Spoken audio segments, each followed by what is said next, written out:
Hello everyone, welcome back to our channel వంట sisters. చెట్టల్లో పుట్టల్లో తిరుగుతున్నా అనుకోకండి, ఇది మా స్ట్రీట్ లో ఒక ప్లేస్, మా ఇంటి దగ్గరే. ఇక్కడికి అరిటాకుల కోసం వచ్చాను. అరిటాకులు మనకి చాలా అవైలబుల్ గా చాలా ఈజీగా దొరుకుతాయి కదండి. సో అలాంటి ఈ అరిటాకుని మనం ఇంట్లోకి రోజు వాడుకలో ఎన్నో విధాలుగా వాడుకోవచ్చు. నైవేద్యం పెట్టేటప్పుడు ఆకు మీద డైరెక్ట్ గా మామూలుగా కాకుండా ఈ అరిటాకుతో బౌల్స్ లాగా చేసి పెట్టామంటే చాలా చక్కగా ఉంటది. స్కిప్ చేయకుండా ఈ 3 minutes వీడియోని కంప్లీట్ గా చూసి మీ ఒపీనియన్ ఏంటో కామెంట్ చేయండి. ఇంకా ఎటువంటి ఖర్చు లేకుండా ఇవి ఎలా చేయాలి అనేది చూసేద్దాం. అరటి ఆకుని వీడియోలో కనిపిస్తున్న విధంగా ఇలా రెక్టాంగిల్ షేప్ లో తీసుకోవాలి. ఇక్కడ నేను 4 అరిటాకులు తీసుకుంటున్నానండి. ఆ తర్వాత వీడియోలో చూపిస్తున్న విధంగా 2 సైడ్లు కొంచెం కొంచెం కట్ చేసుకోవాలి. ఆ కట్ చేసిన వాటిని మధ్యలోకి ఫోల్డ్ చేసి పిన్ వేయడమే. సేమ్ ఇలాగే ఇంకో సైడ్ కూడా చేశారు అంటే మనకు ఒక స్టోరేజ్ బౌల్ లాగా తయారవుద్దండి.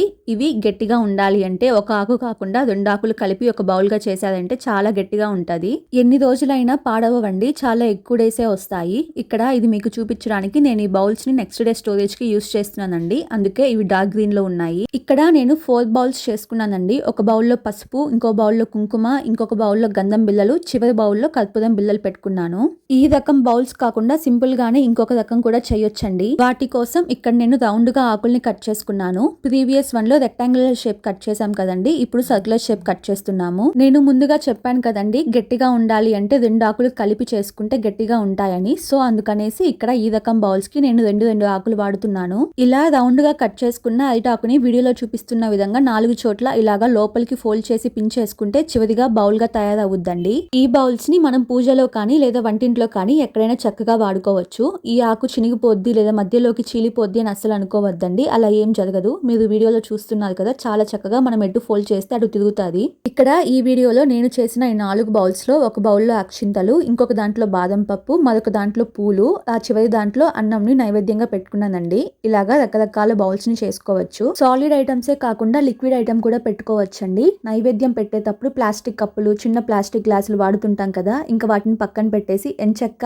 ఈ బనానా లీఫ్ తో చేసిన ఈ బౌల్స్ ని యూస్ చేయొచ్చు. ఇలా చేయడం వల్ల ప్లాస్టిక్ వాడడం తగ్గించినట్టు ఉంటది, హెల్త్ కి హెల్త్, మరియు చూడడానికి కూడా చాలా చక్కగా బాగుంటది. రొటీన్ గా బౌల్సే కాకుండా ఇక్కడ నేను అరిటాకుతోనే పొట్లం చేయడానికి ఆకుని ఇలా రెక్టాంగిల్ లో కట్ చేసుకొని దాన్ని పొట్లం లాగా చుడుతున్నానండి.